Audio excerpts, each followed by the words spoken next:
दोस्तों नमस्कार। मेरा नाम विनय कुमार ढोंडियाल है। मैं आपके सामने प्रॉमिस किया था कि 6 बजे मैं एक वीडियो लेके आऊँगा जिसमें हम सरकारों से प्रश्न पूछेंगे। मैंने अपने कोई दोस्त रखे थे, सुबह मैं प्रेजेंटेशन बना रहा था, उन्होंने देख दिया, उनसे मेरी बात हुई, बहस हो गई, उन्होंने मेरा चश्मा यूँ पकड़ के गिरा दिया। मजाक में गिरा है लेकिन वो टूट गया, तो मेरे पास टाइम नहीं था, मैंने कहा और मेरी पेन ड्राइव भी उठा के ले गया। वो मजाक में गया, उसको ये भी नहीं पता था मैं किसके बारे में बोलने वाला हूँ। मैं केवल मैंने बोला था आपको कि सरकारों से हम प्रश्न पूछेंगे। जो भी 2014 से पहले के वोटर हैं, उन्होंने भी उस टाइम की यूपी गवर्नमेंट से लगातार क्वेश्चन करे थे, चर्चाएं करी थी, पान की दुकान पे हमारे न्यूज़ चैनल भी करते थे,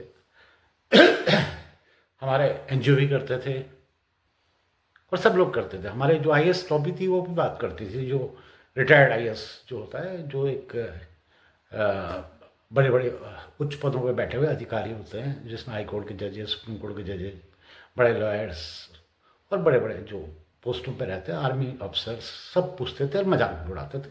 प्रश्न पूछे जाते थे, बिल्कुल पूछे जाते थे। भारत जब से आज़ाद हुआ है, भारत के संविधान ने हमको, आपको, सबको अधिकार दिया है कि वो प्रश्न पूछें, बेहुदा क्वेश्चन ना पूछें, मतलब एक पर्सनली अटैक ना करें किसी पे, और कोई देशद्रोही वाली प्रश्न मत पूछें। तो मैं पहले सोच रहा था कि मैं क्यों ना सीधे प्राइम मिनिस्टर मोदी पे ही प्रश्नों की बात पे वीडियो बनाऊं, लेकिन मेरी पेन ड्राइव चलेगी और वो अच्छा बहुत चली भी गई, क्योंकि उस पेन ड्राइव में यदि मैं उसके हिसाब से चलता था 2 घंटे का एपिसोड बन रहा था खाली प्राइम मिनिस्टर मोदी पे। मैं मोदी जी का प्रशंसक रहा हूं और मेरा पर्सनली उनसे कोई वो नहीं है, वो देश के प्रधानमंत्री, मैं उनका आदर करता हूँ। तो इसको कोई भी पार्टी, मैं हर पार्टी का आदर करता हूँ। मैं हर प्राइम मिनिस्टर जितने भी रहे, हमारे वाजपेयी जी थे, इंद्र कुमार गुजराल थे, देवेगौड़ा जी थे, और नेहरू जी थे, इंदिरा गांधी थे, राजीव गांधी थे, ठीक है, और भी अन्य भी थे कुछ, चरण सिंह जी भी शॉर्ट टाइम के लिए रहे, मोरारजी देसाई भी रहे, और भी कोई एक आध मैं मिस कर गया हूँगा, ठीक है। तो उन्होंने देश के लिए, हर प्राइम मिनिस्टर ने कुछ दिया है, कोई लेके नहीं गया, उसने दिया है यार। किसी ने IIM दिए, किसी ने कुछ और दिया, किसी ने DRDO दिया, इसरो दिया, किसी ने हमारे को बांग्लादेश गिफ्ट में दिया था, ठीक है। वाजपेयी जी का भी रोल रहा है, और जो थर्ड पार्टी की सरकारें बनी थी उनका भी रोल रहा है, छोटा छोटा रोल, यदि किसी का छोटा बड़ा, लेकिन रोल सबका है। प्राइम मिनिस्टर मोदी का भी रोल है, ठीक है। तो इसमें मैं किसी पार्टी के बारे में बुराई नहीं कर रहा, और किसी भी मतलब कोई ये बात सोचे कि यार मैं कांग्रेसी हूँ, नहीं, मैं कांग्रेसी नहीं हूँ। मैंने 2008 में ही बीजेपी की सदस्यता ले ली थी, उस टाइम पे 5 रुपये का पर्ची कटी थी न। मैं 2018 तक बीजेपी से रेगुलर कनेक्टेड रहा हूँ। उसके बाद धीरे धीरे धीरे कुछ इश्यूज थे, मेरे को वो समझ नहीं आ रहे थे, तो मैं थोड़ा सा हट गया। प्रश्न हमने, सबसे ज़्यादा प्रश्न मैंने पूछे थे 2012 के बाद। मैंने क्या, पूरे हिंदुस्तान ने प्रश्न पूछे थे जब कांग्रेस की सरकारें थी, और मेरा पेन ड्राइव तो है नहीं, तो मैं अभी मैंने नोट्स बनाए, तो उस टाइम पे जो क्वेश्चन थे वो आप भी पूछते थे, मैं भी पूछता था, और हमारी मीडिया तो खुलेआम पूछती थी। हमारी मीडिया तो इतनी मतलब इंडिपेंडेंट मीडिया थी उस टाइम से पहले, 2014 से पहले, 2015 तक भी करते थे लोग। और मीडिया का देश की राजनीति में, देश के मतलब एक्चुअल में जो डेवलपमेंट है उसमें बहुत बड़ा रोल होता है, कि कौन सा प्रश्न पूछ रही है, जनमानस से जुड़े हुए मुद्दे पूछ रही है, या किसी एक राजनीतिक पार्टी से प्रेरित होकर और अपने चंदे के लिए, मतलब जो उनको एडवर्टाइजमेंट मिलता है उसके लिए वो काम कर रहे हैं। प्रेस का काम ये होता है कि प्रश्न पूछना, अच्छे प्रश्न भी हो सकते हैं, कुछ कड़वे प्रश्न भी हो, प्रश्न तो पूछने चाहिए। तो 2014 मतलब जब तक यूपी गवर्नमेंट थी, तो सब लोग प्रश्न पूछते थे, प्रेस कॉन्फ्रेंस होती थी, ओपन प्रेस कॉन्फ्रेंस होती थी, प्राइम मिनिस्टर की होती थी।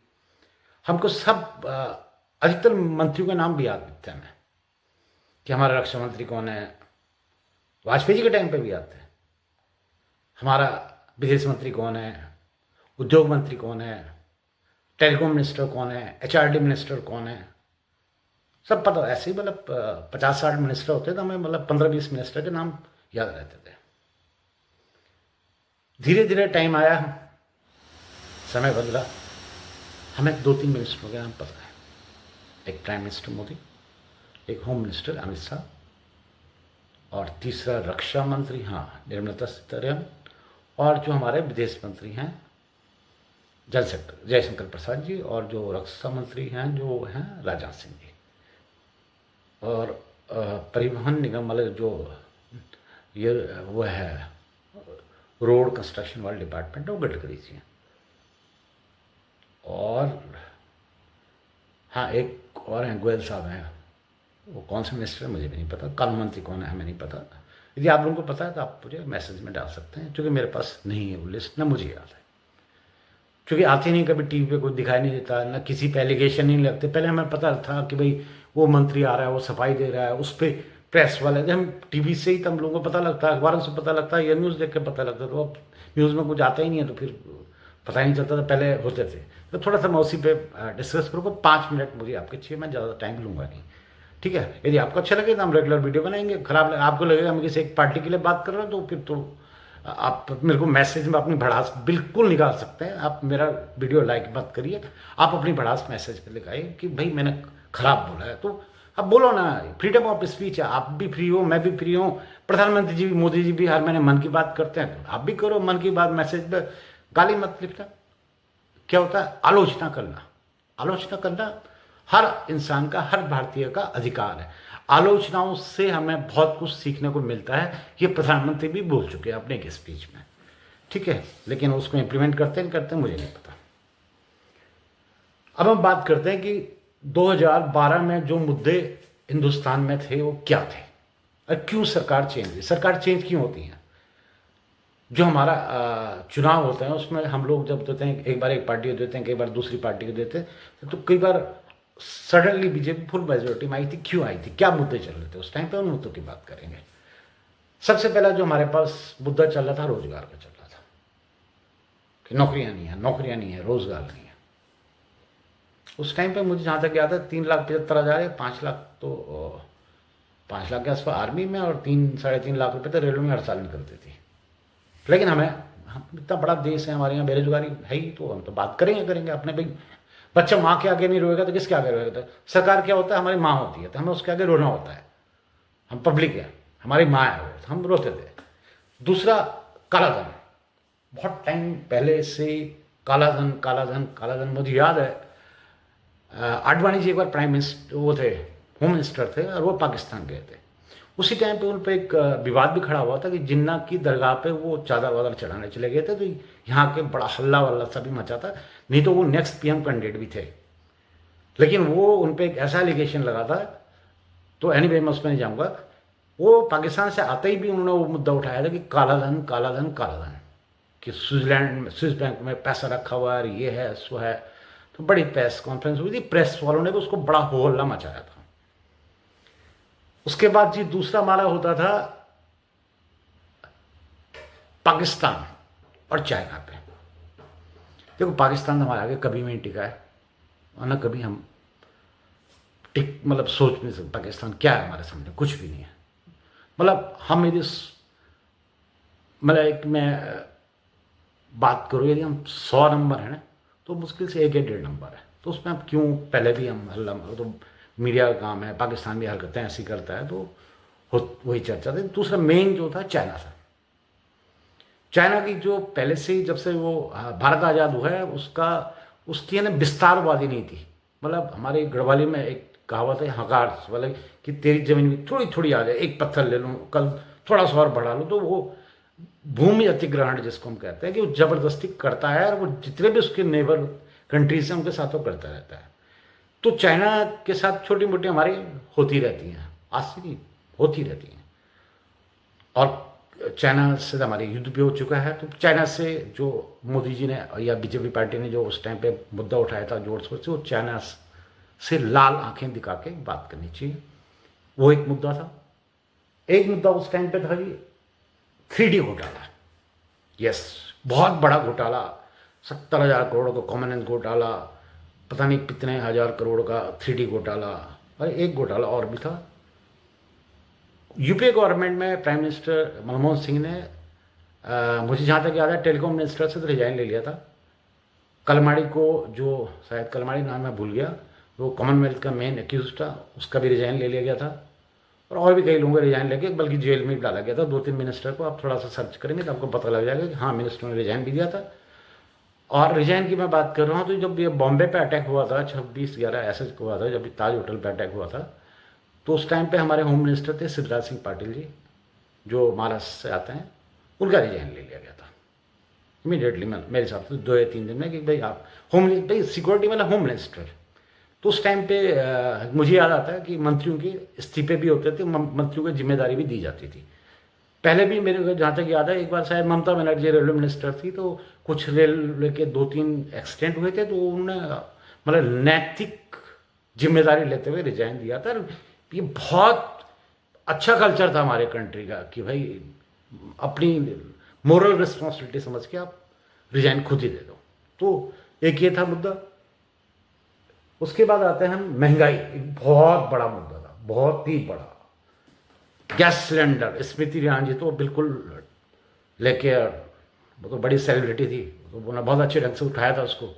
400 रुपये का सिलेंडर था, कुछ हुआ था 450 हुआ था, बड़ा हल्ला मचा था, प्याज पे हल्ला मच गया था। ठीक है, बहुत महंगाई पे बहुत था। पेट्रोल एक बहुत बड़ा ओरिजन बन गया था। हमारे रामदेव जी ने तो वहाँ तक बोल दिया था कि जी जब जैसे ही सरकार बदलेगी 35 रुपये का पेट्रोल हो जाएगा।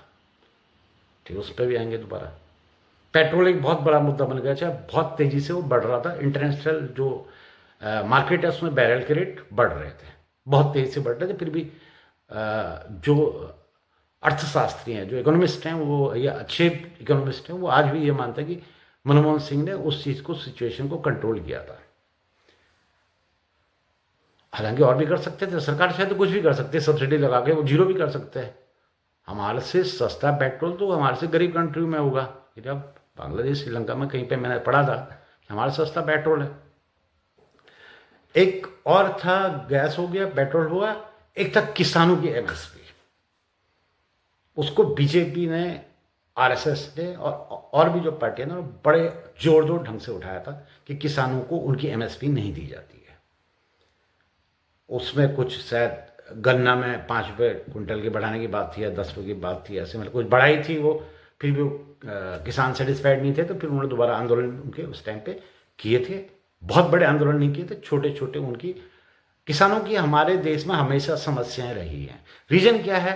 किसानों को उनको पूरा पैसा, जितनी मेहनत वो करते हैं, मिलता ही नहीं है। ये मैं नहीं कह रहा कि कांग्रेस या बीजेपी के टाइम से होगा, क्योंकि तो किसान मतलब किसानों को, आप जब अंग्रेजों ने हम पे राज किया तो किसानों, आपको पता होगा, यदि आपने, एक फिल्म भी आई थी जिसमें आमिर खान कैप्टन था, क्या नाम था भूल गया, मिस कर गया मैं, तो उसमें वो तो कर मांगा जाता था। तो किसानों को तो हमेशा से शोषण हुआ है। वो बेचारा सुबह शाम तक मेहनत करता है, पूरा दिन देता है। कई बार बाढ़ से उसकी फसल खराब हो जाती है, कई बार जंगली पशु पक्षियों से फसल खराब हो जाती है, तो उसको पूरी लागत भी नहीं मिल पाती है और उसके पास अदर सोर्स ऑफ इनकम भी नहीं होता। तो कुछ किसान हमारे हिंदुस्तान में 3 से 5% किसान बहुत संपन्न है, बाकी 95% किसानों के पास मतलब कमाते हैं, उसी फसल पे डिपेंडेंट है और उसी फसल से उनको जो मिलता है वो खाते हैं। तो उनको भी ग्रोथ चाहिए, 24 घंटे वो कर रहे हैं, मेहनत कर रहे हैं, तो और हम खिला रहे हैं। सबसे बड़ी बात है हमारे देश में केवल जो वर्किंग, मतलब मैं एनालाइज करूं, मैं आज से नहीं पहले से बात कर रहा हूं, मुश्किल गवर्नमेंट जब किन लोगों के पास है एपीएससी 8 से 10%, 20%, 25% आप प्राइवेट सेक्टर लगा लो, जिसमें छोटे दुकानदार वगैरह भी लगा लो, आप कॉर्पोरेट सब लगा लो। बाकी 65% लोग तो किसान है। अब वो किसान हमको भी खिला रहे हैं, खुद भी खा रहे हैं, तो उनको तो भाई मिलना चाहिए। तो अपना आंदोलन करते हैं, बिल्कुल जायज़ है और उनको करना चाहिए था। और हम भी उस टाइम पे बिल्कुल सहमत थे उनकी बात से। मैं इन सारी बातों से सहमत था, मैं जो मैं पॉइंट कर रहा हूँ।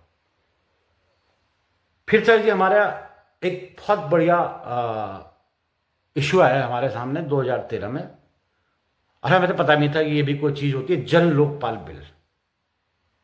एक बहुत ही बुजुर्ग व्यक्ति थे, माननीय अन्ना हजारे जी, उन्होंने इस मुद्दे को उठाया, बहुत पुरजोर ढंग से उठाया। रामलीला मैदान में अनशन पे बैठे, 3 दिन मैं भी गया था। मैं उस टाइम पे प्रोजेक्टर का बिजनेस किया था, मैं उनको 2 प्रोजेक्टर गिफ्ट भी करे थे और मैं पूरा दिन वहीं पे रहता था। 3 दिन मैं वहीं पे रहा। मैंने उनको बोला था मैं केवल सैटरडे को आ सकता हूँ, तो मैं सैटरडे को जाता था। तो मेरी काफ़ी लोगों से वहाँ पे इंटरेक्शन भी हुआ था और जो बिल्कुल जेन्युइन मुद्दे वो लोग उठा रहे थे। और वो आंदोलन इतना सक्सेसफुल रहा कि वो गांधी जी के आंदोलन जो 2-3 आंदोलन उन्होंने किया, न भारत छोड़ो, न वाला, ठीक है, और 1-2 और करे थे उन्होंने, तो वो वाला आंदोलन से उसकी कंपेयर किया गया और मीडिया ने उसको बड़े जोर जोर ढंग से उठाया।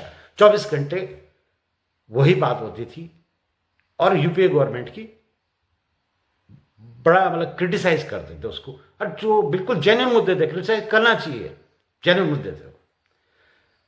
फिर इसी दौरान एक और महोदय आए, वैसे तो योग गुरु थे पहले, वो अचानक से आंदोलन में आए, उन्होंने बहुत बड़ा आंदोलन किया, उनको पूरा नॉर्थ इंडिया में बहुत तगड़ा समर्थन मिला। फिर वो योग से उन्होंने बोला रोग दूर करें, लोगों ने योग करना सीखा। लोग सुबह 4 बजे उनके कैंप में पहुंच जाते थे, 3 बजे, ठीक, सुबह लोग 5 बजे टीवी आगे रहते थे, 4-5 चैनल पे उन्हीं के योग चलते थे और इंडिया मतलब लगा था कि यार हमें तो बिल्कुल भगवान मिल गए, 2 भगवान मिल गए। अब हम पे दोबारा से आएंगे। वहीं से फिर क्या हुआ, मुद्दे इतने स्ट्रांग थे ये कि पब्लिक ने सोचा कि अब तो हमें अल्टरनेट गवर्नमेंट चाहिए ही चाहिए।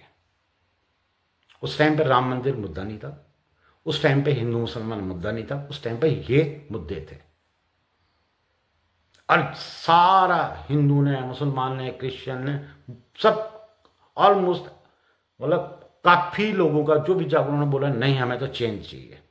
अब जो एक होता है ना कट्टर कि जी मैंने तो कांग्रेस को देना है, बीजेपी को देना है, या टीएमसी को देना है, या मुलायम सिंह जी की पार्टी है एसपी को ही देना है, या लालू जी की पार्टी है, कुछ क्षेत्रीय पार्टी उन्हीं को देना है, तो की बात। लेकिन जो कुछ वोटर्स ऐसे होते हैं वो कहीं भी वो मुद्दे देखते हैं जो करंट वो चल रहे होते हैं और उसके देख के वो अपना डिसीजन लेते हैं और वो तुरंत वहाँ पे शिफ्ट हो जाते हैं। तो मैं भी तुरंत, मैं तो खैर मैंने जीवन में आज तक बीजेपी के अलावा किसी और को वोट दिया ही नहीं है। मैंने कम से कम मतलब छोटे मोटे एमएलए और एमपी और ये तुम्हारे एमसीडी के, तो मैंने कम से कम 12-13 बार वोट दिया, आज तक मैंने केवल बीजेपी को वोट दिया। तो मुझे बड़ी खुशी हुई थी कि जिस पार्टी को मैं वोट करता हूँ उसके मुद्दे इतने स्ट्रांग हो रहे हैं। तो वहीं से लोगों ने ये सोचा कि भाई अब तो हमें परिवर्तन चाहिए। बीजेपी उनकी पहली पसंद बन गई। बीजेपी में 2-3 उभरते हुए नेता थे, राजनाथ सिंह जी थे, मोदी जी थे, सुषमा स्वराज थी और यहाँ की राजस्थान की मुख्यमंत्री थी, बहुत से ऐसे, आडवाणी जी भी उस टाइम पे पीएम कैंडिडेट थे, ठीक है। और वाजपेयी जी की गवर्नमेंट लोगों ने देखी भी थी। वाजपेयी जी इतने अच्छे ढंग से उन्होंने सरकार चलाई थी कि सारे, पहले हमारे देश में एक कल्चर था, पक्ष और विपक्ष के जितने भी नेता थे वो मित्र होते थे, एक दूसरे की हेल्प करते थे, ठीक है, मुद्दों पर आलोचना करते थे। यदि मैं बात करूं हमारे जब पहले प्रधानमंत्री थे जवाहरलाल नेहरू जी, तो श्यामा प्रसाद मुखर्जी तो उनकी पार्टी के तो थे ही नहीं, वो तो भाई आरएसएस के हुए हैं। तो उन्होंने अपनी कैबिनेट में उनको एज ए मिनिस्टर लिया था और नेहरू जी ने ही यूएन में स्पीच देने के लिए वाजपेयी जी को भेजा था। पहले ये चलता था। ऐसे एक घटना मुझे और याद आती है जब वाजपेयी जी का दोनों किडनी खराब हो गई थी और उनके पास पैसे नहीं थे। पहले लोग ना बड़े ईमानदार होते थे, नेताओं के पैसे ही नहीं है, पता लगा उसके बाद बेचारे के बाद जब वो ये उसने राजनीति छोड़ दिया, वो हार गया तो दोबारा अपने झुग्गी में, कई नेता मैंने, आप देखेंगे पुराने नेता कैसे थे, उसके बाद कार नहीं है, घर नहीं है पक्के, ये होते जन नेता बोला जाता उन्हें। तो ऐसा एक घटना और मुझे याद है, जब उनकी किडनी दोनों खराब हो गई थी तो किसी ने, राजीव गांधी प्राइम मिनिस्टर थे, राजीव गांधी को बताया कि जी इनका ये प्रॉब्लम है, इनके पैसे नहीं है और ये बाहर जा नहीं सकते, इंडिया में इलाज है नहीं। तो राजीव गांधी ने मतलब एक प्रेम भाव से उनको अपना एक डेलीगेशन का हिस्सा बनाया, खुद नहीं गए, उन्होंने बोला आप हमें वो करोगे, प्रेजेंट करोगे इंडिया को। और जब वहाँ से हमारा डेलीगेशन वापस आ रहा था तो हमारे जो ऑफिसर्स थे वहाँ पे विदेश मंत्रालय, उन्होंने सर आपको थोड़ा रुकना है और काम है, और सीधे उनको इलाज करवाया वहाँ पे। ये बात कभी भी मतलब बहुत कम लोगों को पता होगी कि वाजपेयी जी का दोनों किडनी का इलाज राजीव गांधी जी ने करवाया था, और उन्होंने कभी इसका इनिशिएटिव लिया, कभी गांधी परिवार या किसी कांग्रेस पार्टी ने इसका इनिशिएटिव नहीं लिया, क्योंकि ये चलता था पहले। ऐसे वाजपेयी जी ने कई लोगों का किया होगा, मुझे याद नहीं है, ठीक है, मैंने सुना नहीं है, ऐसे किया होगा, ऐसे मतलब पहले ही चलता था, पक्ष विपक्ष सब मित्र होते थे, मतलब ऐसा क्या नहीं, मतलब गले भी लगते थे, घरों में भी जाते थे, शादी ब्याह में भी जाते थे, ये नहीं ये टेढ़ी आंखों से कोई नहीं देखता था, सब मित्र होते थे। उसके हमने यहां से बात कर ली, मोदी जी आ गए 100% मेजोरिटी के साथ 2014 में। अब हमने बोला अगेन वहीं पे आते हैं, भारत का संविधान हमको प्रश्न पूछने का अधिकार देता है, और 2012-13 में प्रेस ने यूपीए गवर्नमेंट से कौन से क्वेश्चन नहीं करे। यदि किसी ने भी बोल दिया कि भाई स्विस बैंक में पैसा है, तो ये सब स्विस बैंक का पैसा, हल्ला, ओए हल्ला मच गया। किसी ने बोला जी चाइना कहीं पे कब्जा कर ला, अरे हल्ला मच गया, लो जी क्यों हो गया, लो जी रक्षा मंत्री जी कहाँ है, विदेश मंत्री कहाँ है, ठीक है जी। कुछ हमारे आईएएस ऑफिसर भी होते थे, कुछ बड़े अधिकारी जो मैं बोल रहा कि जो ये एनजीओ टाइप का होता है, वो अपनी चिट्ठियां लिख लेते थे, चिट्ठियों पे चिट्ठियों सरकार को इसका जवाब दो, इसका जवाब दो, इसका मीडिया उसको हाईलाइट कि प्रश्न पूछे गए। पब्लिक भी प्रश्न पूछती थी, मैं भी पूछता था, आप भी पूछते रहोगे।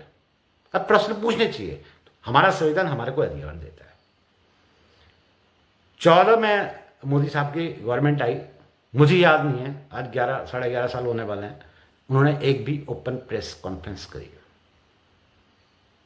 वो देश के प्रधानमंत्री हैं, प्रधानमंत्री मतलब मैं पेरेंट्स है देश का, प्रधानमंत्री पेरेंट्स है, तो मैं प्रश्न उन्हीं को बोलूँगा, इसमें मैं किसी एक पार्टी का वो नहीं करता, समर्थन नहीं कर रहा। प्रश्न पूछे जाएंगे, प्रश्न पूछने चाहिए, और मुझे केवल नाराजगी अपनी प्रेस से है और उन आईएएस ऑफिसर से जो पहले चिट्ठी भेजते थे और आज एक भी प्रश्न नहीं पूछते। कुछ हुआ ही नहीं क्या? ऐसा कैसे हो सकता है? सर नेता है, नेता यदि पैसा नहीं खाएगा, चाहे वो किसी भी पार्टी का हो, तो भाई वो पार्टी कैसे चलाएगा? भ्रष्टाचार तो होता ही है, ऐसा तो नहीं भ्रष्टाचार, हर पार्टी में भ्रष्टाचार होता है। और प्रश्न ही पूछे जाते हैं, गवर्नमेंटें भी गिरती हैं, रिजाइन भी होते हैं, प्रश्न ही नहीं पूछे जा रहे। न प्रेस पूछ रहा, न हमारे आईएएस पूछ रहे, न हमारे बड़े बड़े जो अधिकारी थे, रिटायर्ड ऑफिसर थे, आर्मी के थे, सुप्रीम कोर्ट के थे, और भी जगह के थे, वो नहीं पूछ रहे, चिट्ठी नहीं लिख रहे हो, आंदोलन ही नहीं कर रहा कोई, नया अन्ना हजारे नहीं आ रहा है, इसके मतलब कुछ हो ही नहीं रहा देश में, मतलब रामराज्य आ चुका है। तो मेरे कुछ प्रश्न हम तो पूछेंगे, इसमें बुरा मानने की जरूरत नहीं। मैंने पहले भी बोला, मन की बात प्रधानमंत्री जी भी करते हैं, मन की बात हमें भी करनी चाहिए। आप अपनी मन की बात एसएमएस में संविधान के दायरे में रहते हुए लिख सकते हैं। अब मेरी बात से सहमत दिए तो बिल्कुल लिखिए, मेरे को मुझे लगेगा कि मैं गलत हूं, मैं करेक्ट करूंगा वहां पे अपने आप को। हर आदमी, देखो आइडियल कोई भी नहीं होता, ठीक है, पूरा नॉलेज मेरे को भी नहीं है, कहीं पे मेरे को मैंने गलत बोला होगा यदि, तो आप उसको जरूर करेक्ट करिएगा। अब मैं थोड़ा प्रश्न पूछता हूं। पहला प्रश्न हम पूछेंगे, महाराज काला धन कहां है? कहां गया काला धन? स्विस बैंक ने तो सारे अकाउंट जिन जिन इंडियंस के थे आपको दे चुके हैं, आज से नहीं 5 साल पहले। उसमें किस किस का नाम है? राहुल गांधी का नाम है, जेल डाल दो, 1 मिनट वेट मत करो। सोनिया गांधी का नाम है, जेल डाल दो। उनके जीजा का नाम है, जेल डाल दो। मुलायम सिंह के लौंडे का नाम है, जेल डाल दो। लालू जी का नाम है, जेल डाल दो। किसी कम्युनिस्ट पार्टी वाले का जेल डाल दो। सरकार आपकी है, आपके पास सूची आ चुकी है। या किसी निर्दलीय का है, किसी बिजनेसमैन का है, किसी का भी है, अदानी जी का है, अंबानी जी का है, टाटा जी का है, बिरला जी का है, सिंघानिया जी का है, ये भारती मित्तल जी का है, बजाज साहब का नाम है, या और भी बड़े व्यापारी हैं, डालमिया हैं, बहुत सारे व्यापारी हैं भाई, ये लक्ष्मी भारती मित्तल हैं, इन्फोसिस के मालिक हैं, ये जो बड़े बड़े घराने हैं, इनमें से यदि अरे जेल डालो, नेता छोटा है बड़ा है, रिश्तेदार, आपका क्या जाता है यार? आप तो बिल्कुल, आपको तो लोग, हमारे देश के लोग ईश्वर की तरह मानते हैं, कुछ लोग तो आपको कहते हैं विष्णु का रूप है। तो पहले महाराज काला धन की लिस्ट तो आ चुकी है आपके पास, 5 साल पहले का, मेरे को जहाँ तक याद है। तो वो आउट कर दीजिए और तुरंत उनको जेल में डाल दीजिए। आपको लोग भगवान विष्णु का रूप देखते हैं। बल्कि मैं आपकी तारीफ में एक शब्द बोलूंगा प्रधानमंत्री जी।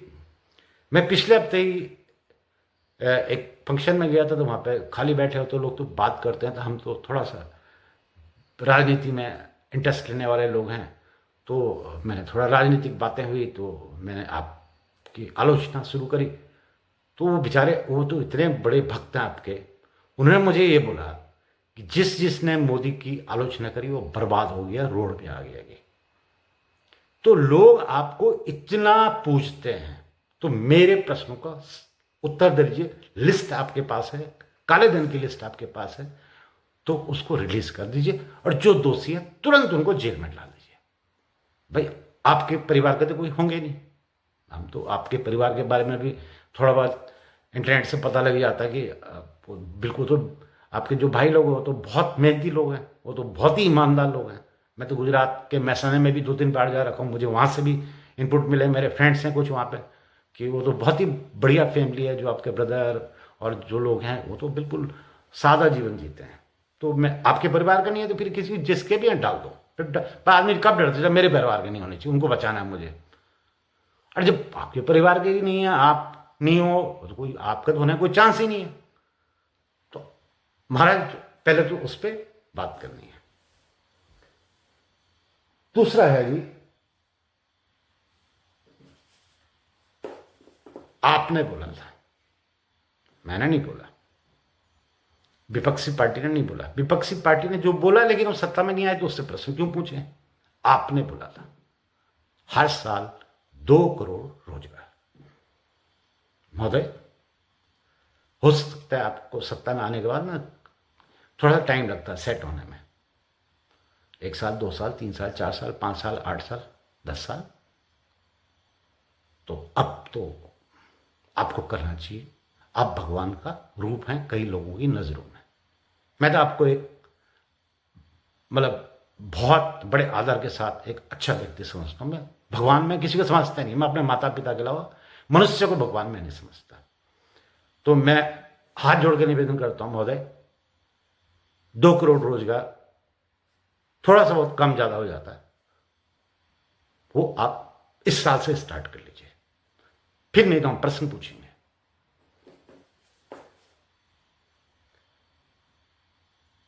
हाँ साहब, 30 जो कांग्रेस को हमने दिया था वो मैंने बोला भारत पाकिस्तान में, पॉइंट वाइज क्वेश्चन पूछ रहा हूं। जो क्वेश्चन हमने कांग्रेस से पूछे थे सेम क्वेश्चन है, ठीक। क्योंकि उस टाइम पे भी रोजगार का मुद्दा था, ठीक है। पहला मुद्दा काला धन का था, जो ठीक है। मैं पॉइंट वाइज जो आप मेरा पूरा वीडियो पॉज करके देख सकते हैं। तीसरा, पाकिस्तान और चाइना। पाकिस्तान तो हमारे सामने है ही नहीं कुछ भी, मैं पहले ही बोल चुका हूं, तो उसको हमने क्या जवाब देना है। तो जब हमारी आर्मी चाहिए तो मुझे लगता है 15 से 20 मिनट में, ज्यादा कितना टाइम लगेगा यदि एक्चुअल वार हो जाए, आर्मी वाली वार, ये मीडिया वाली वार नहीं जो हमारे मेन स्ट्रीम वाले दिखा रहे थे कि कराची भी, लाहौर भी, और पता नहीं कहाँ कहाँ तक पहुंच गए थे। अच्छा, वो चाइना के शहरों का नाम नहीं दिखाया उन्होंने। मुद्दा चाइना पे हुआ साहब। चाइना कह रहा है कि अरुणाचल प्रदेश उसका हिस्सा है। उसने अपने नक्शे में अरुणाचल प्रदेश को दिखा दिया है, कुछ गांवों का नाम उसने चेंज कर दिया है। पिछले हफ्ते की एक घटना है, भारत की एक महिला हैं जो अरुणाचल प्रदेश से बिलोंग करती हैं, उनका भारतीय पासपोर्ट है महाराज, और वो कहीं जा रही थी, जापान जा रही थी, शायद लंदन से जापान जा रही थी, उनकी कनेक्टिंग फ्लाइट थी चाइना से। चाइना एयरपोर्ट पे वहाँ के जो ऑफिसर्स हैं उन्होंने उनको रोका, उन्होंने बोला ये पासपोर्ट यहाँ पे नहीं चलेगा। तो उस महिला ने पूछा क्यों नहीं चलेगा, उसने बोला ये अरुणाचल प्रदेश लिखा हुआ है, अरुणाचल प्रदेश इंडिया में नहीं आता और वो चाइना में आता है। तो उसने बोला ये क्या मजाक है। उन्होंने बोला नहीं, आप चाहो तो हम आपको चाइना का पासपोर्ट दे सकते हैं, बिकॉज अरुणाचल प्रदेश हमारा हिस्सा है। और ये बात उस महिला ने ट्वीट करी, हमारी मीडिया ने दिखाई नहीं दिखाई, मैं उसको देखता ही नहीं, मेन स्ट्रीम मीडिया को, तो उसमें ना ट्वीट करी, उसका वीडियो है उसमें, आप भी ट्विटर पे जाके देख सकते हैं। यदि आपने वो नहीं देख सकते, इतना समय नहीं, तो आपके अधिकारी देख सकते हैं, आपके जो एक्सटर्नल मिनिस्ट्री के लोग हैं वो देख सकते हैं। चाइना की एक्सटर्नल मिनिस्ट्री ने भी स्टेटमेंट जारी किया है पिछले हफ्ते कि अरुणाचल प्रदेश चाइना का हिस्सा है। तो सर ये भी एक तरह से युद्ध माना जाए, वो ऐसा कैसे कर सकता है? ये मतलब ऐसे वो कल बोलेगा दिल्ली में हमारा हिस्सा है, गुजरात भी हमारा हिस्सा है, उत्तराखंड वगैरह जितने स्टेट सब उसी के हैं, मतलब जो मर्जी हम उसको मुंबई बंद नहीं कराएंगे। उस पर एक कड़ा वक्तव्य आपको जारी करना चाहिए और उसको बात करना चाहिए, अपना नक्शा वो चेंज करे, नहीं तो उसको लाल आंखें दिखाई जाएंगी। ऐसे ही नहीं छोड़ेंगे हम किसी को। सर नहीं छोड़ना तो मैं आपसे प्रश्न पूछता हूं, सर उसको हम लाल आंखें कब दिखा रहे हैं?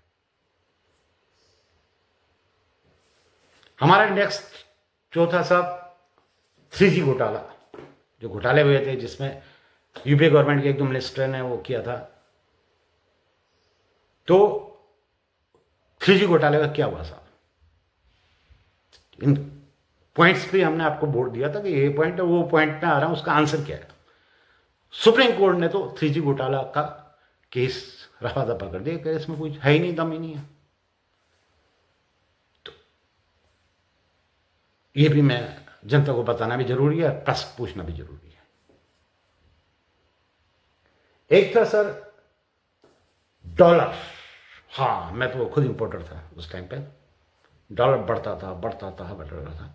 आप माननीय प्रधानमंत्री जी, आपने खुद भाषण दिया था, जब रुपए की कीमत गिरती है तो देश के प्रधानमंत्री का सिर गिरता है, उसका मान गिरता है। सर 90 पहुंचने वाला है। सर 56 था, 90 पहुंचने वाला है सर। अब मुझे आपके अपमान की चिंता है सर, तो तुरंत इस पे कुछ करके इसको कंट्रोल करके 56 पे लाइए। आपका अपमान हो रहा सर, मुझे अच्छा नहीं लग रहा। सर एक और बात थी, जो पॉइंट हमने कांग्रेस को हमने वोट मतलब नहीं दिया, आपको दिया था, पेट्रोल सर। बाबा रामदेव जी जो आज की डेट में, तो क्या ही बोलूं मैं, उन पर थोड़ी देर में बात करने वाला हूं। उन्होंने तो इसको जोर शोर से उठाया था कि जैसी बीजेपी गवर्नमेंट आएगी 35 रुपये हुआ सर। सर 35 रुपये नहीं हो सकता सर। सर उसको दोबारा से 56 करवा दो सर प्लीज। ये मेरा आपसे निवेदन है। प्रश्न भी है कि ये कम क्यों नहीं कर रहे हैं? क्या इसमें पेट्रोल मिनिस्टर तो कुछ बीच में गड़बड़ नहीं कर रहा? कुछ घोटाला तो नहीं हो रहा सर? क्योंकि आप तो घोटाला कर नहीं सकते। तो ये पेट्रोल मिनिस्ट्री की जांच कराइए, सीबीआई इंक्वायरी है, जो इंक्वायरी है, मुझे नहीं पता क्या क्या इंक्वायरी होते हैं, लेकिन सर ये 56 के आसपास ले आओ उसको दोबारा से, नहीं तो हम प्रश्न पूछेंगे। सर एक और था किसानों की एमएसपी का। सर किसान आंदोलन, मैंने पहले भी बोला कि जब से आजाद हुआ उससे पहले से आंदोलन करते आए। इस बार भी आपके राज्य में उन्होंने आंदोलन किया सर, बहुत बड़ा आंदोलन किया एक बार तो, मतलब दिल्ली एनसीआर के तो बॉर्डर भी शायद 1 साल तक बंद ही पड़ गए। मैं खुद जाम में, मतलब मैं गाजियाबाद से आता था तो मुझे आते टाइम 2.5 घंटा लगता था दिल्ली। सर उसमें कई किसानों ने, मतलब उनकी मृत्यु हुई है सर। मैं प्रश्न पूछता हूं सर, आपने अपने कृषि मंत्री का इस्तीफा क्यों नहीं लिया? और अभी भी आपने एमएसपी क्यों नहीं दिया उनको सर? अरे सर वो अब उनको एमएसपी दे दीजिए और उनसे एक आश्वासन दे दीजिए कि आइंदा हम आपको इतना दूर तक, इतना आपको हम डिस्टर्ब नहीं करेंगे। सर मैंने पहले बताया, किसान हमें रोटी देता है साहब, इसको आप तुरंत कर लीजिए, नहीं तो हम प्रश्न तो पूछेंगे। एक और सर अन्ना हजारे की बात कर रहा हूं, जन लोकपाल बिल का। माननीय प्रधानमंत्री जी, जन लोकपाल बिल में क्लियर लिखा हुआ था उसके दायरे में प्राइम मिनिस्टर भी आता है, और तुरंत एक्शन, पता नहीं क्या क्या बातें अन्ना हजारे, तो पता नहीं सर कहां चलेगी अन्ना हजारे, उन पर भी बात करूंगा थोड़ी देर में। उसका क्या हुआ सर? प्रश्न तो पूछेंगे ना। एक और क्वेश्चन था सर, हाँ, ये सर जो प्रश्न ये पूछेंगे, इसलिए मीडिया वाले आपसे प्रश्न क्यों नहीं पूछते हैं? क्या आपने इनको डरा रखा है, धमका रखा है, या आपका जो सूचना प्रसारण मंत्रालय है, जो उनके मंत्री हैं, उन्होंने धमका रखा है? आप तो नहीं करेंगे ऐसा, क्योंकि आप तो सन्यासी आदमी हैं। तो ये अपना सूचना प्रसारण मंत्रालय को आप बोलिए सर कि भाई इनको प्रश्न पूछने दो मेरे से। अपने पीए को आप बोलिए ना, पीएमओ ऑफिस को, कि मेरे को प्रेस कॉन्फ्रेंस करने दो। क्यों रोकते हैं आपके पीएमओ को अधिकारी? मन की बात करने तो नहीं रोकते सर ये। आप आओ ना, महीने में सबको इंटरव्यू दो सर। जो आपके आलोचक हैं उनको भी, जो प्रशंसक हैं उनको भी, सबको दो सर। रवीश कुमार को भी दो सर, ध्रुव राठी को भी दे दो सर, सबको दो। आज तक को दो, एबीपी न्यूज को दो, सबको दो। नहीं तो प्रश्न हम भी पूछेंगे सर, यूट्यूब के माध्यम से पूछेंगे, क्योंकि एज ए प्राइम मिनिस्टर आपकी रिस्पॉन्सिबिलिटी है कि आप क्वेश्चन का आंसर दें। ये स्ट्रीम मीडिया आपसे सर, जो मेन स्ट्रीम है वो पूछ ही नहीं रहा सर। सर आप प्रेस कॉन्फ्रेंस करिए, ओपन प्रेस कॉन्फ्रेंस करिए, महीने में 2 बार करिए, 4 बार करिए, 6 बार करिए। अपने आलोचकों को जवाब दे दीजिए। ठीक है, आलोचना आपने कहा था, आलोचना करना ठीक तो है, आलोचना तो ठीक है। जो कर रहे हैं, जो यूट्यूबर बैठे हुए हैं वो आपकी आलोचना करते हैं, वो जो है करते हैं, कोई बात नहीं, करने दो उनको सर। इसी दौरान एक प्रश्न हमारा आम आदमी पार्टी से भी रहेगा। देखो प्रश्न तो पूछेंगे, प्रश्न तो मैं कांग्रेस से पूछने वाला हूं, समय कम है। अन्ना हजारे की बात आई है तो केजरीवाल भी आएगा। कहां गए केजरीवाल जी? उन्होंने तो ब्रीफ केस में भर भर के भ्रष्टाचार के सबूत थे, अदानी के खिलाफ, अंबानी के खिलाफ। कांग्रेस की शीला दीक्षित तो सेम डे जेल जाएगी। तो प्रश्न केजरीवाल जी से भी अगला वीडियो आएंगे, स्टेट वाइज, लीडर वाइज प्रश्न पूछे जाएंगे। पहला वीडियो प्रश्न पे तो पहला प्रधानमंत्री से है, हालांकि बहुत बड़ा बनेगा ये, अभी थोड़ा छोटा कर रहा हूं इसको। कुछ आपकी योजनाएं थी sir, smart city, startup India, skill India, make in India, Agniveer India, क्या हुआ सर? कहां है startup India? Make in India के नाम पे क्या हो रहा है सर? आपको पता नहीं है? मैं बताता हूं सर आपको, आप प्राइम मिनिस्टर, आप बिजी होंगे सर। मेक इन इंडिया के नाम पे चाइना से माल आ रहा है, सब कुछ वहीं से आ रहा है। बॉक्स भी, लैपटॉप का बॉक्स भी वहीं से आ रहा है, मदरबोर्ड भी, कीबोर्ड भी, पावर सप्लाई भी। पावर सप्लाई कुछ बनने बैठ गई शायद, यहाँ पे बनाने बैठ गए सर। जो हैंड लैपटॉप है सब वहीं से आ रहे हैं सर। मोबाइल फोन्स केवल बन रहे हैं यहाँ पे, 5-6 कंपनियां बना रही हैं। यदि मैं बड़े इलेक्ट्रॉनिक इक्विपमेंट की बात करूँ, हैवी मशीन्स की बात करूँ, मैं छोटे जनरेटर की बात नहीं कर रहा, मैं किर्लोस्कर टाइप से भी बड़े, ठीक, ये बड़े बड़े हम सैटेलाइट्स की बात करूँ, मैं जहाज की बात करूँ, मैं कारखानों की बात करूँ, क्या बन रहा सर। मैं जैम का काम भी कर चुका हूँ, मुझे पता नहीं सर क्या हो रहा है वहाँ पे जैम पे, मेक इन इंडिया के नाम पे। कंपनीज क्या कर रही हैं, चाइना से ला रही हैं, यहाँ आपके अधिकारी उनसे पैसा खा के ठप्पा मरवा रहे हैं मेक इन इंडिया का, और धज्जियाँ मार रखे सर। जो बड़ी कंपनी यहाँ पे काम भी करना चाह रही हैं, जैसे जो जापानीज कंपनी आई हैं यहाँ पे, या कोरियन कंपनीज या अमेरिकन कंपनी जो आई हैं, वो उनको प्राइस मैच नहीं करा पा रही हैं, क्योंकि हमारे इंडियन ही हैं वो लोग सर। वो चाइना से ला रहे हैं। 90% काम मेक इन इंडिया में कुछ नहीं हो रहा है, 10% हो रहा होगा सर, 90% चाइना से आ रहा है, ठप्पा लग रहा है, और हमारी सरकार उसको खरीद रही है। उसमें सर आपके जो मेक इन इंडिया सर्टिफिकेट देते हैं वो भी मिले हुए हैं, और जो खरीदते हैं वो लोग भी मिले हुए हैं। क्योंकि आपको मैं आज भी बता दूं, सरकारों में अभी भी करप्शन खत्म नहीं हुआ है।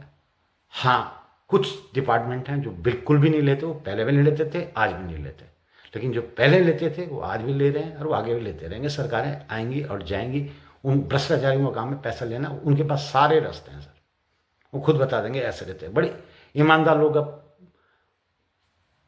बहुत कम है सर, आपको पता है। इसके इंडिया फेल रहा सर।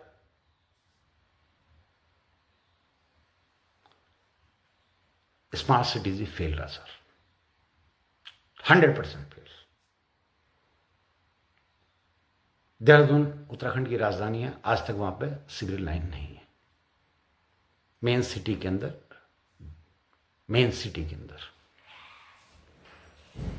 ऐसे सर अग्निवीर योजना भी फेल है सर।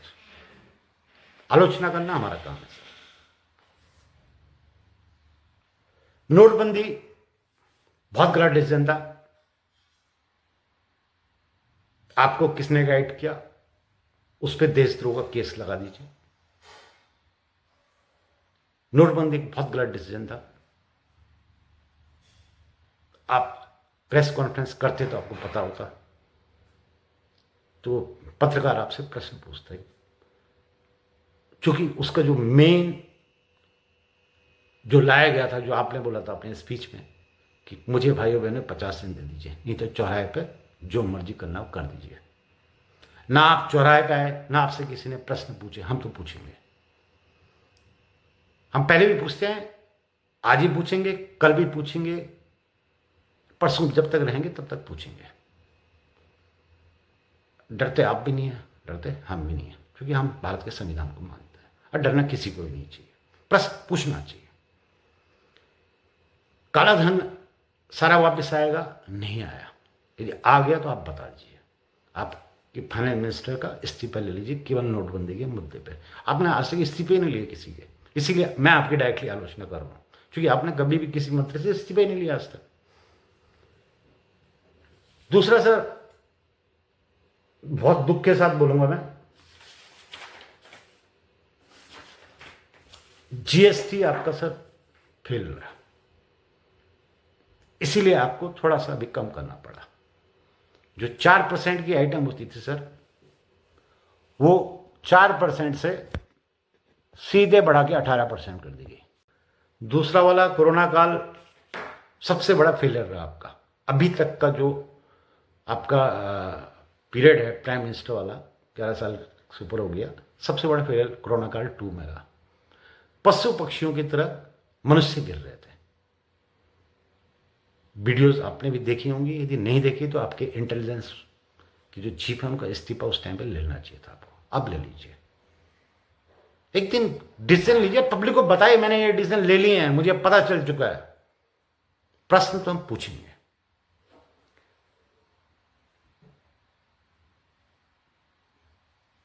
एक और प्रश्न है सर, आप सेलेक्टिव, बहुत ही सिलेक्टिव लोगों को इंटरव्यू क्यों देते हैं? आप अक्षय कुमार को इंटरव्यू देते हैं, कौन से, कितने साल का एक्सपीरियंस है उसको, क्या प्रश्न पूछता है उसने आपसे? आम कैसे खाते हैं, काट के, चूस के, या डायरेक्टली चबाते हैं? कैसे, मतलब मीडिया को इंटरव्यू देते कि जी आप पर्स रखते नहीं रखते? बड़ा अजीब अजीब से लोगों को आप इंटरव्यू क्यों देते हो सर? आलोचना तो होगी, प्रश्न तो पूछेंगे और जनमानस के प्रश्न पूछेंगे। सर मैं आपसे निवेदन करता हूं माननीय प्रधानमंत्री जी, आप एक काम करिए, मैं आपकी छवि सुधार, आपकी छवि बिगड़ती जा रही है, आपकी छवि बहुत तेजी से गिरती जा रही है, क्योंकि आपसे किसी ने प्रश्न नहीं पूछा। आप एक काम करिए, मैं आपको एक सलाह देता हूं, प्रेस कॉन्फ्रेंस करिए कई सारी, और अपने आलोचकों को इंटरव्यू दीजिए। जो बेचारे वहां से नौकरी छोड़ के आ चुके हैं यूट्यूब चैनल पे, उनको इंटरव्यू दीजिए। डीवी लाइव को दीजिए, 4 PM को दीजिए, रवीश कुमार को दीजिए, पुण्य प्रसून वाजपेयी को दीजिए, अभिषेक शर्मा को दीजिए, साक्षी जोशी को दीजिए, अजीत अर्जुन को दे दीजिए, सत्येंद्र आशुतोष एंड टीम को दे दीजिए, 4 PM को संजय शर्मा को दे दीजिए। अनेक लोग हैं, मैं तो नाम ही भूल गया, दीपक शर्मा, आज तक के, ये सब पुराने लोग हैं सर। ये 2000 सन 2000 से मीडिया, इसी मीडिया में थे, ये पता नहीं क्यों भाग गए वहां से। ये तो प्रश्न पूछते थे, तो आपने मीडिया को डरा रखा है, क्या कर रखा है? मेरे समझ में नहीं आ रहा कि क्यों आप ऐसा कर रहे हैं sir. News 24, news laundry, news click और सर वायर, इनको इंटरव्यू दीजिए आप। माननीय प्रधानमंत्री जी, मेरा आपसे इतना ही निवेदन है कि आप ये सब करेंगे। और एक प्रश्न मेरा उनसे भी है, जो आईएएस अफसरों ने जो अफसर 272 की जो इलेक्शन कमीशन पे लीडर ऑफ अपोजिशन ने आरोप लगाए थे और उसने कुछ पेपर वगैरह पे दिखाया, मैंने तो बड़ा ध्यान से देखा नहीं, क्योंकि हमने कहा इंक्वायरी होगी, कुछ होगा, मीडिया ये अपना इलेक्शन कमीशन रिप्लाई करेगा, फिर और हल्ला मच रहा है, इंटरनेशनल मीडिया भी उस पर फोकस कर रहा है। सर इसको इमीडिएट टर्मिनेट क्यों नहीं करते आप? ज्ञानेश कुमार जी को इमीडिएट टर्मिनेट करिए, नहीं तो हम प्रश्न तो पूछेंगे। इमीडिएटली टर्मिनेट कीजिए सर उसको, आपकी छवि धूमिल हो रही है। कुछ टाइम के लिए अपने सूचना प्रसारण मंत्रालय को आप बोल दीजिए कि मेन स्ट्रीम मीडिया पे आपको थोड़ा कम दिखा है,